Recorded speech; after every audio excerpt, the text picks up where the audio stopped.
Si BYD, pour Build Your Dreams, est une marque plutôt inconnue en France, c'est en fait un des leaders de la production de batteries et de voitures électriques en Chine, avec des grandes ambitions pour le marché européen et pour le marché français en particulier. Aujourd'hui, on vous présente la toute nouvelle BYD Dolphin, qui est un modèle qui vient concurrencer directement des compacts électriques comme la Mégane E-Tech par exemple, mais aussi évidemment sa compatriote, la MG4.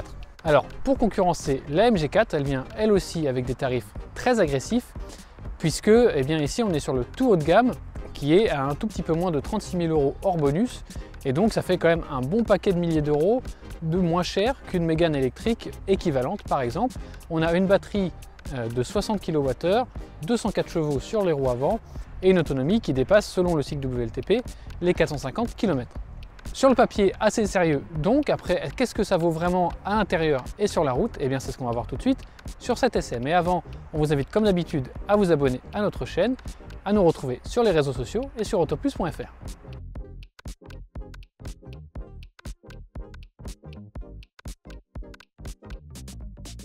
Alors qu'est-ce qu'elle vaut cette BYD Dolphin en comparaison donc notamment avec la MG4, sa rivale toute désignée? Et bien on va le dire tout de suite, c'est une voiture qui est quand même moins homogène que la MG4, elle a des vrais défauts. On va commencer par ça, comme ça c'est fait, c'est évacué.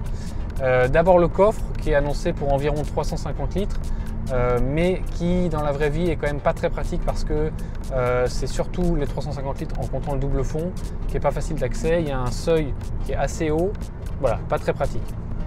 Deuxième grand défaut, les aides à la conduite qui sont très intrusives et notamment l'aide au franchissement involontaire de ligne, donc cette aide qui vous recentre quand elle voit que vous allez franchir une sortie de voie, qui est très agressive, très déstabilisant, c'en est presque parfois un peu dangereux parce qu'elle donne des coups de volant, donc ça c'est vraiment pas très bien jugé.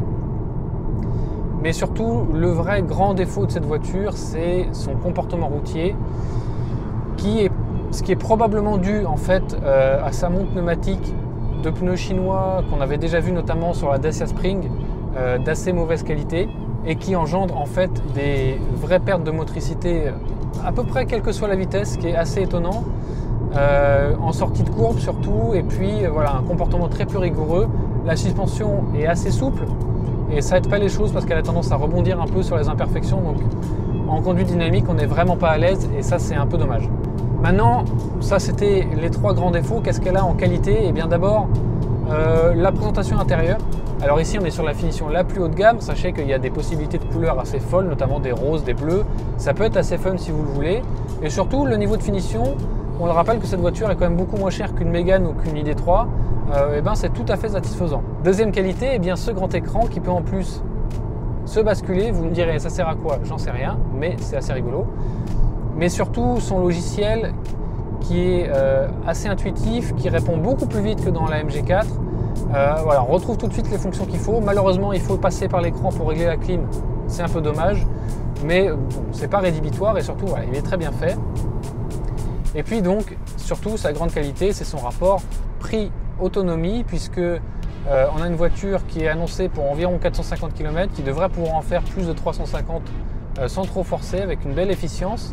C'est BYD eux-mêmes qui fabriquent les batteries, qui fabriquent les moteurs. C'est deux choses qui sont assez rares, très rares même sur le marché de la voiture électrique. Et puis donc le prix, ici on est un peu moins de 36 000 € hors bonus, donc beaucoup moins cher que la concurrence. C'est exactement aligné sur les prix de la MG4 qui, on le sait, fait un gros carton en ce moment à cause de ces prix-là. Alors laquelle choisir entre une MG4 et cette voiture? Eh bien, il faudra attendre quand même d'avoir les vraies mesures du labo Autoplus pour en avoir le cœur net. Cette BYD est plus confortable, clairement, qu'une MG4. Un peu mieux à l'intérieur, moins terne, avec un écran plus réussi, mais son comportement est quand même moins plaisant, voire un peu déroutant parfois.